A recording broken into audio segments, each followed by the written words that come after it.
Ako po ay isang tricycle driver. Kadalasan ay panggabi po ang aking pasada. Nang mag-lockdown ay natigil na po. Maliit pa lang ako ay lagi na kaming kinukwentuhan ng aking lola bago po dumilim ng mga nakakatakot na istorya. Nung bata din ako ay takot na takot akong lumabas ng aming pong bahay kapag gabi. Pero nang lumaki na, ay hindi na ako naniniwala sa mga kakaibang nilalang na sinasabi ng aking lola noon. At inisip ko na lang na panakot niya lamang ito sa amin noon upang hindi lumabas ng bahay kapag gabi na. Hanggang sa ako po mismo ang makaranas. Naniniwala din po kasi ako sa kasabihang to see is to believe.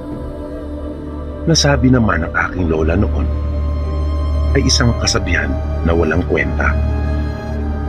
Hinalimbawa niya pa sa akin ang hangin na bagaman hindi natin nakikita ay nararamdaman. At lahat daw ng bagay sa mundo ay mayroong kabaliktaran. Kung may positibo ay mayroon din daw negatibo. Kaya kung mayroong mabuti ay mayroon din naman talagang masama. Na kapag may kaliwanagan ay mayroon din umanong kadiliman. Nasabi pa niya, totoong talaga ang mga di pangkaraniwang nilalang. Pero para sa akin, maniniwala lang talaga ako kapag akin na mismo iyong nakita. Ang karanasan ko ay nangyari po. May 5 taon na rin siguro ang nakakaraan. Nang makakita ako ng sinasabi nilang aswang. Pero gaya nga ng nasabi ko na, ay di talaga ako naniniwala noong una. At ito ay dahil na rin sa mga naging karanasan ko noong pumapasada pa po ako. Ang lagi ko pong mga suki ay mga call center agents. Minsan po, yung mga nagagabihan na sa trabaho at nauubusan na ng kanilang masasakyan pa uwi. Minsan ay inarkila ako ng mag-asawa at nagpatid sa kanilang lugar na malayo sa city proper. Ito po ay halos nasa 20 kilometro ang layo mula sa syudad. Hindi pa naman masyadong gabi noong mga oras na iyon. Mga pasado 10:00 pa lang siguro. Nang magkasundo kami sa kung magkano ibabayad nila sa akin, ay umalis na kami kaagad. Ang daan po sa una ay simentado pa naman, kaso paglagpas namin sa unang sementeryo ay lubak-lubak na.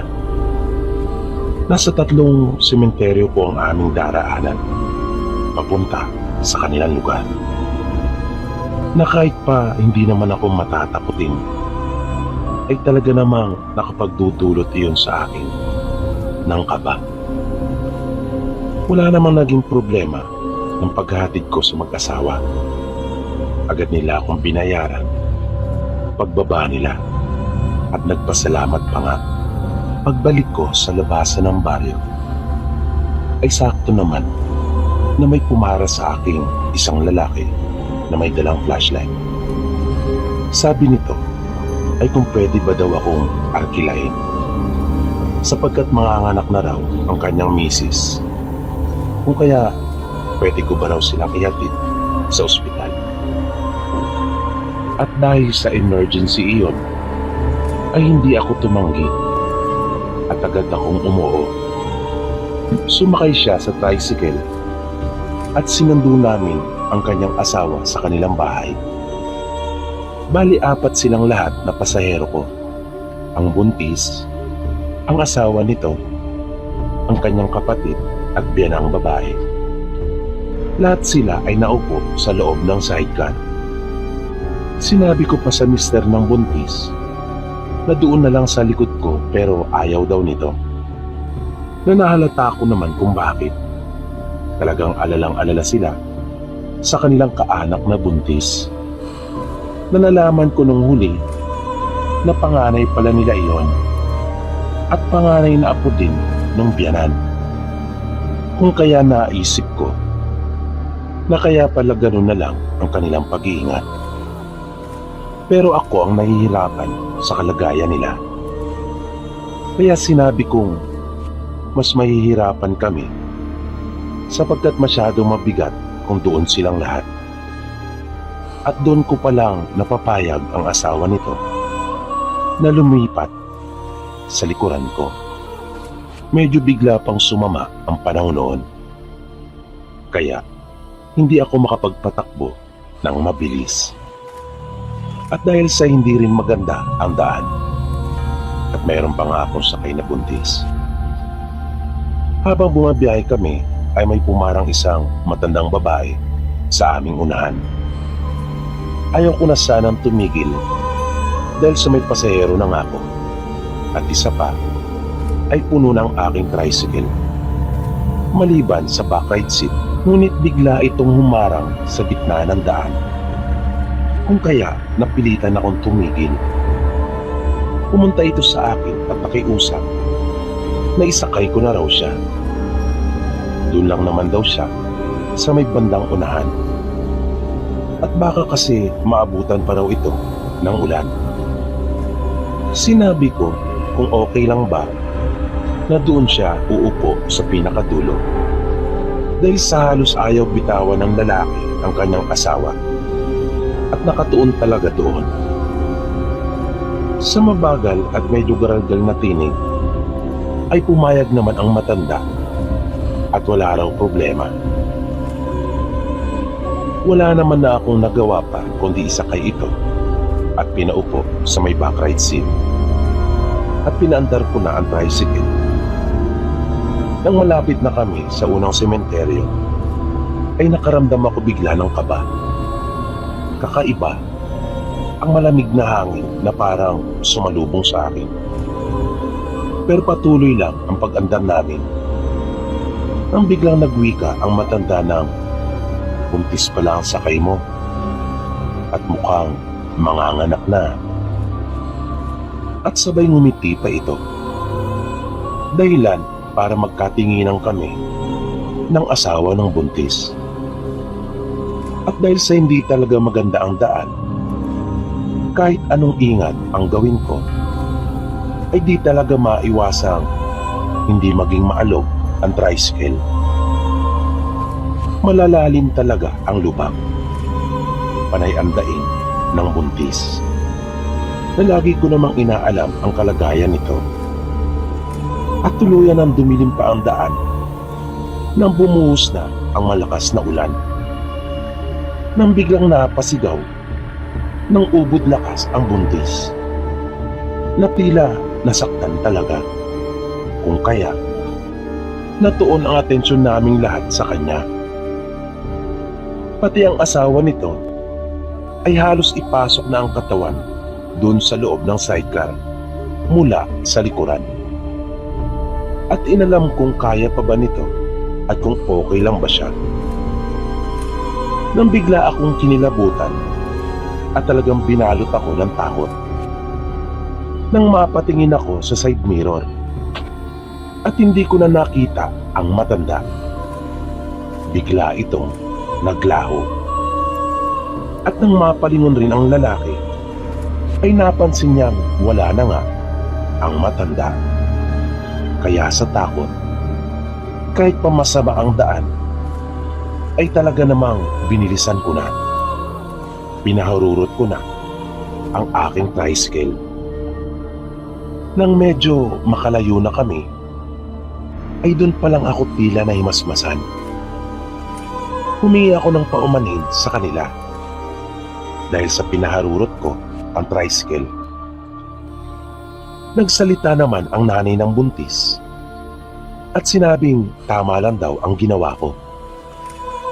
Dahil sa baka kung ano na ang nangyari sa kanyang anak kung hindi ko raw iyon ginawa. Maging ang lalaki ay pinasalamatan pa ako.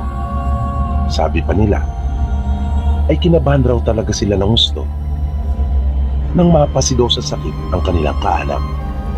Kaya, pinakiusapan pa ako ng asawa ng buntis na kung maaari ay bilisan ko pa. Nang sa ganon ay malaman daw nila kung may ginawa ba ang matanda sa kanyang asawa at anak. Nasabi pa nito ay malakas ang kanyang kutob na isa itong aswang.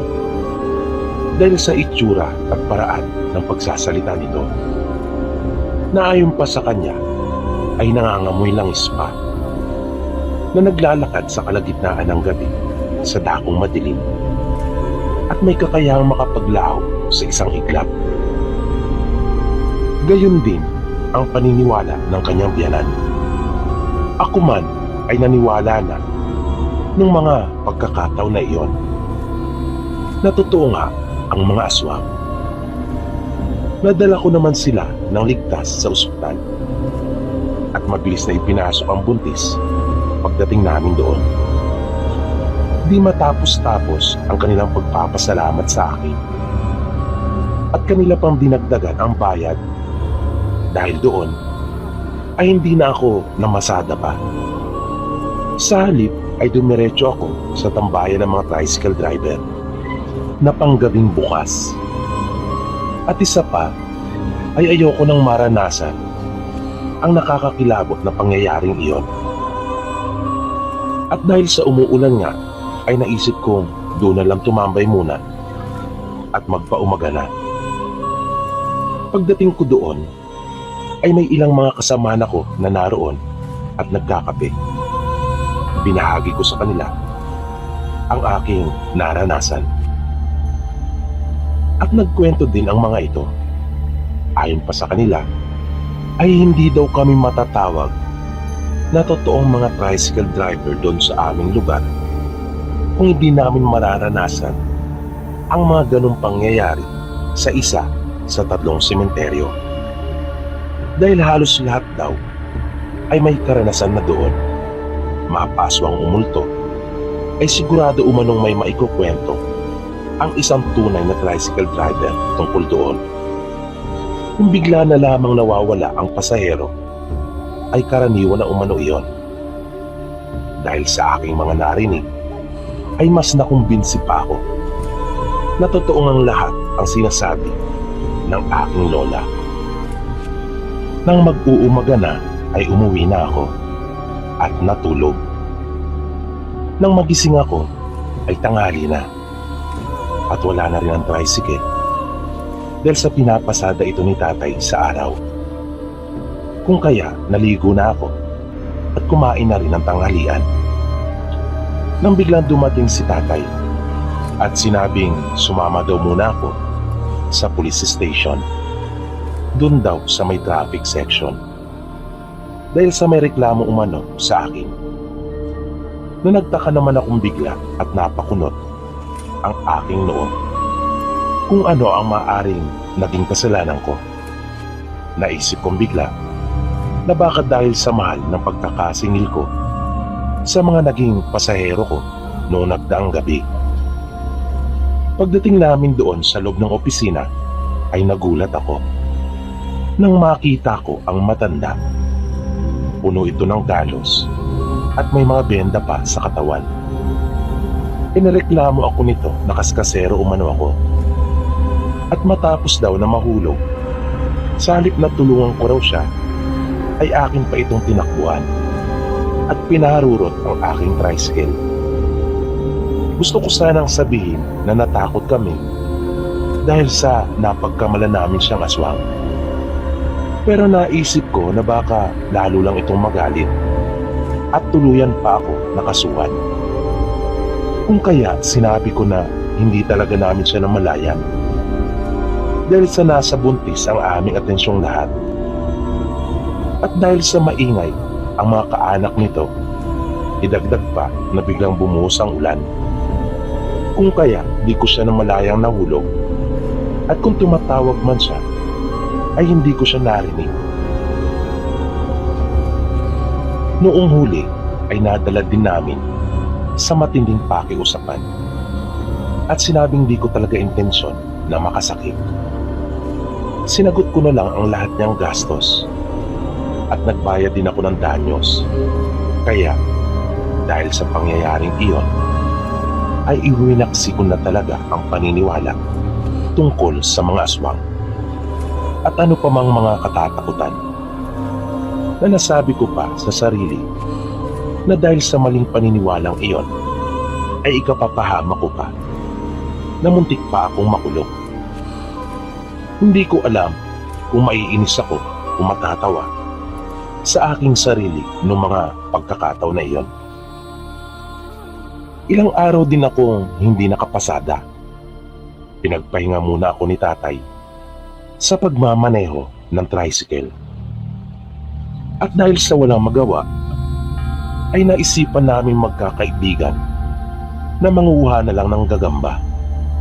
Bali 10 kaming lahat na magkakasamang umalis. Kasama pa nga namin ang isa naming kaibigan na Kuba. Panay ang paalala ng iba naming kasama na wala umanong lalayo. Iwasan din ang mag-ingay at mag-ingat dahil sa may aswang umano doon sa asyenda na aming pupuntahan. Malapit iyon sa may tubuhan. Pagdating namin doon ay mayroon ngang bahay na namumukod tanging nakahiwalay sa asyenda. At itinuro pa iyon ang iba naming kaibigan na iyon umano ang bahay ng aswang. Hinati namin ang aming grupo sa 2. Bali 5 bawat isang pangkat. Abalang-abala na kami noong mga oras na iyon sa pangunguha ng gagamba.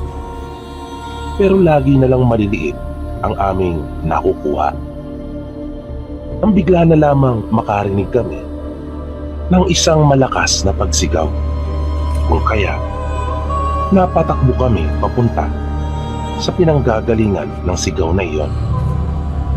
Sa di kalayuan ay nakita namin ang isang lalaki na parang wala pa ito sa kanyang katinuan.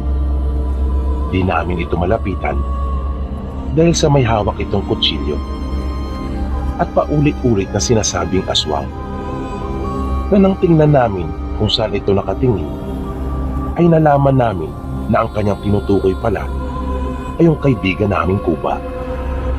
Kung kaya pinaliwanagan namin ito at sinabing hindi aswang ang aming kaibigan.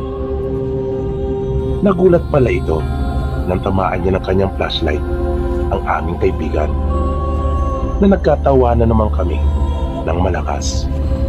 Pero nagpasya na rin umuwi ang grupo ng mga ito dahil sa kanina pa raw ay talagang may nararamdaman silang kakaiba na tila may nagmamasid sa kanila. Dahil sa kanilang narinig ay nagaya na rin ang iba kong mga kaibigan na umuwi na. Tumanggi naman ako at sinabing mangunguha pa. Dahil sa hindi pa ako kontento at wala pang masasabi na talagang panlaban, inasar ko pa ang mga ito at sinabi ang mga duwag. Pasarkastiko ko pang sinabi na hindi totoo ang mga aswang. Sinabi ng mga kaibigan ko na bilisan ko na lang daw at kanila akong hintayin doon sa asyenda. Nang makaalis na sila ay akin ang itinuloy ang pangunguha ng gagamba. Makalipas lang ang ilang minuto ay talaga namang natuwa ako.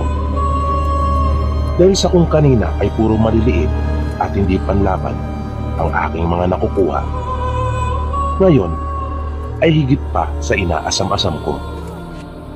Pero masyado akong nalibang na hindi ko pala namamalayan na napapalayo na ako. At bigla na lamang akong natigilan nang dahil sa kakasunod sa mga sapot ng gagamba ay may napansin akong dingding. At nang iangat ko ang aking ulo ay naroon na pala ako sa bahay na sinasabing bahay ng aswang. Di ko alam, pero bigla rin akong nakaramdam ng takot. Na naramdaman kong parang nagtayuan ang lahat ng balahibo ko sa aking katawan. At binalot na ako ng matinding kaba. At may bigla akong narinig na umangil mula sa aking likuran. na nang aking lingunin iyon ay nagulat talaga ako. Pagkat isa itong malaking aso. Isa itong malaking aso. Ngunit wala akong napansin na balahibo sa anumang parte ng katawan nito. At noon lang ako nakakita ng aso na talaga namang mapupula ang mga mata. At napalundag ako sa sobrang gulat nang may narinig akong biglang nagsalita. Pagharap ko ay isang babae na sa tansya ko ay mahigit sa 50 na ang edad nito, na nakatayo ang kanyang mga buhok sa ulo at nanlilisik ang mga mata, na animoy kakain talaga ito ng buhay na tao. Na nakakaloko pa itong nagtanong kung marami na ba raw akong nahuling gagamba, at tumawa ito ng malakas. Naramdaman kong unti-unti nang lumalapit ang aso mula sa aking likuran, na dahil doon ay napapikit ako at naisigaw sa sarili ang salitang takbo. At tumakbo ako ng mabilis, na nagpapaulit-ulit sa aking isipan ang pangungusap na takbo habang may lupa. At hindi ako lumingon-lingon. Na makabuelo pa ako ay sumigaw na rin ako at humingi ng tulong. Wala na akong nararamdaman sa aking likuran na may sumusunod. Pero nakikita ko sa gilid ng aking mga mata na may tumatakbo sa gilid ko sa mga tubuan, na parang tinatapatan lang ako nito at pinapantayan. Nakikita ko naggagalawan at tumutunog ang mga dahon at tubo. Kaya binilisan ko pang pilit. Nang makalampas na ako sa tubuhan at halos mapatik na ang aking hininga dahil sa tindi ng hingal, ay huminto na muna akong sandali. Yung mga pinanguha kong gagamba ay walang natira ni isa man. Tanging flashlight lang ang natirang hawak ko. Nang pabalik na ako sa asyenda, ay may nakita akong isang malaking tao na walang damit, na naglilinis ng paa at katawan sa may poso. Kaya napabulalas ako ng salamat, dahil sa naisip kong ligtas na ako. Nang mapatapat na ako dito, ay bigla itong nagsalita at sinabing napakabilis ko pala raw na tumakbo, na nakangisi ito. At sinabi pa niya na wag na raw akong babalik pa at maglalakad na mag-isa sa tubuhan. Lalo pang araw at dayo lang ako. Biglang nanlamig ang buo kong katawan dahil sa kanyang mga sinabi. At umalis na ito na tumatawa-tawa pa at nang iinsulto. Nang marating ko na ang asyenda, ay nakita ako ng mga kasama kong namumutla, kung kaya kanila akong pinaupo sa waiting shed. At tinanong kung ano raw ang nangyari sa akin. Hindi na lang ako nagsalita dahil sa ayokong mapahiya, dahil na rin sa kayabangan ko. At doon ko palang naranasan ang totoong pangyayari na may kinalaman sa totoong aswang sa buong buhay ko, na yung pinaninindigan ng iba na to see is to believe, na minsan ko rin naging pamantayan, ay hindi ko na ina-apply pa sa buhay ko ngayon. Dahil sa maniwala man kayo o sa hindi, ay may mga bagay talaga sa mundo na mahirap lang paniwalaan, pero totoo at nangyayari, na hindi nyo na talagang papangarapin pa na maranasan, sapagkat hindi nyo talaga magugustuhan.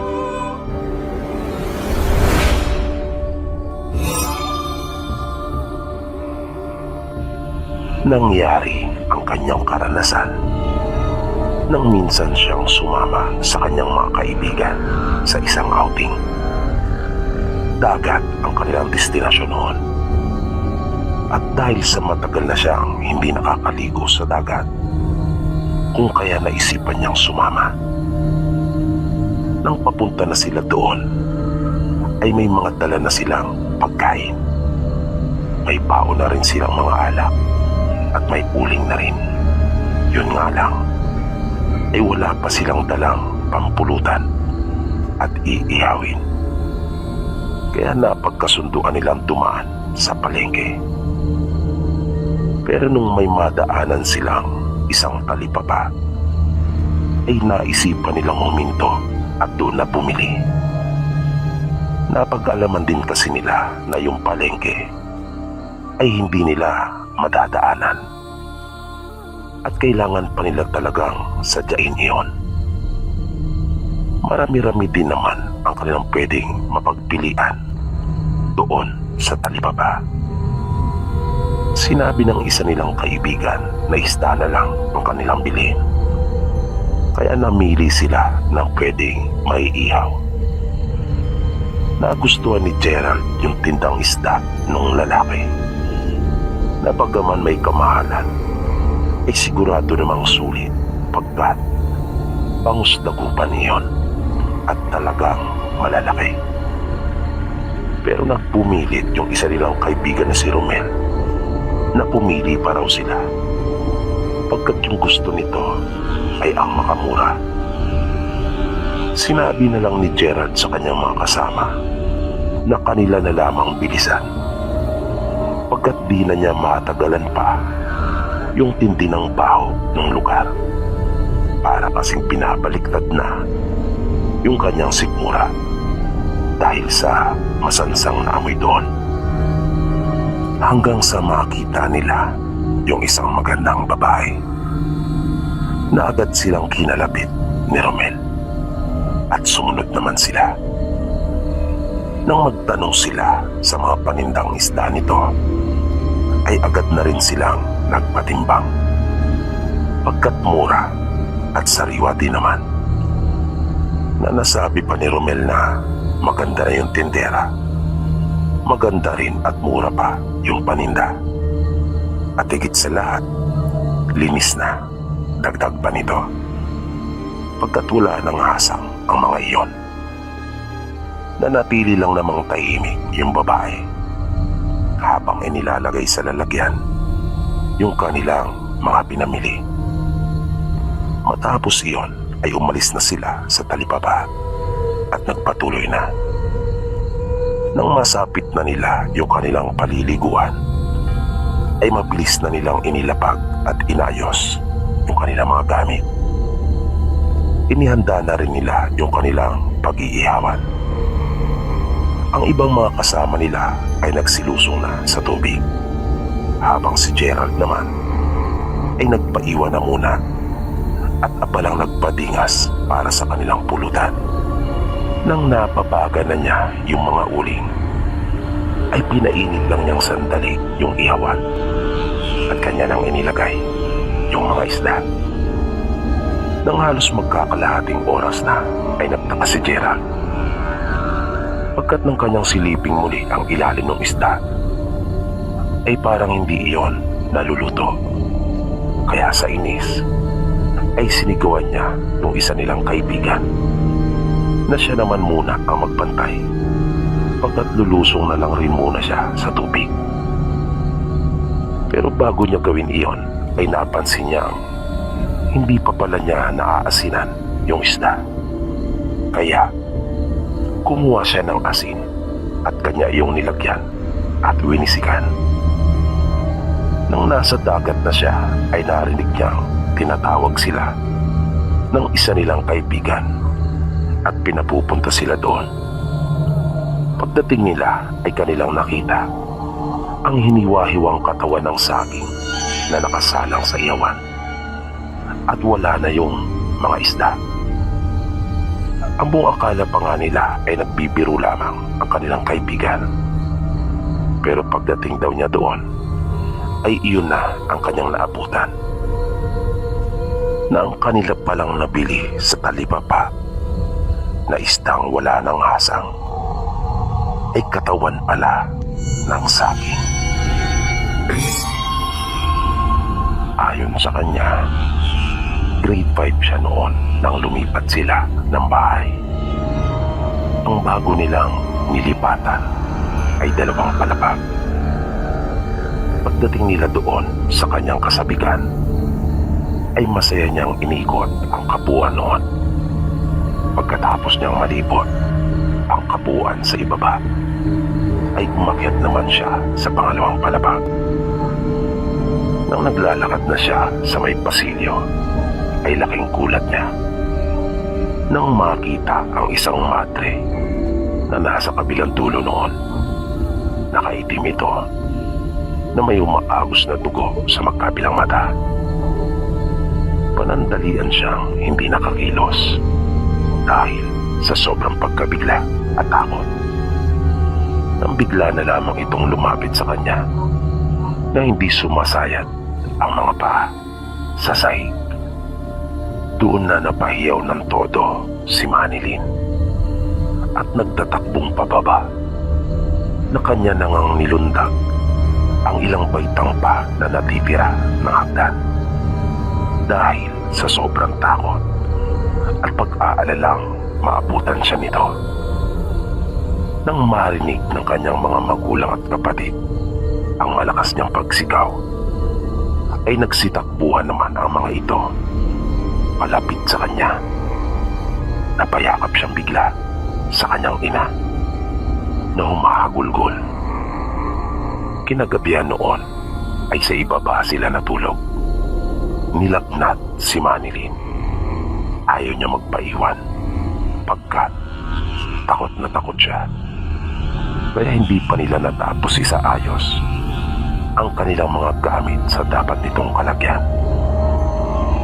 Matapos makakain ng hapunan, ay naglatag na lamang sila sa pinakasala. May isang kwarto naman sana na nasa ibaba, ngunit di pa nila iyon nalilinisan. Hindi na niya alam kung anong oras na siya nakatulog nung gabing iyon. Nang mga madaling araw na, ibigla na lamang siyang nagising nang makaramdam ng matinding lamig. Pagmulat ng kanyang mga mata, ay napasigaw siyang muli ng ubod lakas nang makita niya ang madre na nakalutang sa kanyang harapan, na may dugo pang umaagos sa mga paa nito at titig na naman sa kanya. Sa pagkakataong iyon ay may hawak itong sanggol na ang paraan ng pagkakahawak nito ay nakapatiwarik. Duguan ang madre at punit-punit ang kasuotan nito. Napapikit na lamang si Manilyn dahil sa hindi na niya nakayanan ang matinding takot na pumalot sa kanya. Mabilis niyang naramdaman ang kamay ng kanyang ama at ina na alalang-alala sa kanya. At nang magmulat muli siya ng kanyang mga mata, ay nawala na yung madre. Kinaumagahan ng mga bandang magtatanghali, ay may narinig silang tumatawag doon sa kanilang pintuan. Nakita nila ang isang babae.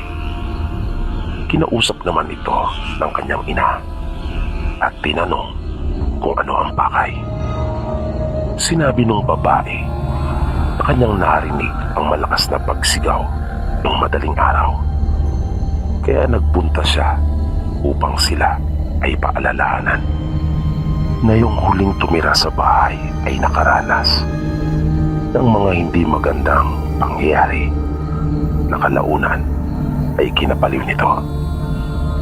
Dagdag na sabi pa ng babae, marami umanong nagpapakita sa bahay, mga espiritu umanong hindi matahimik.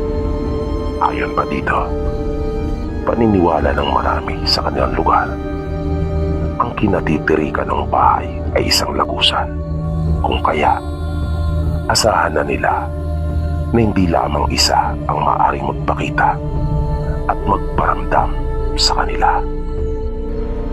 Kanila ding nalaman na kung yung huli na tumira sa bahay ay nabaliw, yung mga nauna naman dito ay mga namatay, mga minalas. Pero hindi direktang maituturo umano doon sa kababalagan ang mga nangyari sa kanila. dahil yung mga paraan ng kanilang pagkakamatay kadalasan ay aksidente o kaya naman ay dahil sa bangungot. Kaya sabi pa ng babae sa kanila, maswerte pa nga daw yung huli pagkat nabaliw lang. Dahil sa kanilang mga nalaman ay minabuti na ng mga magulang nila Manilin na kausapin na muli ang may-ari ng bahay at naghanap na sila ng bagong malilipatan.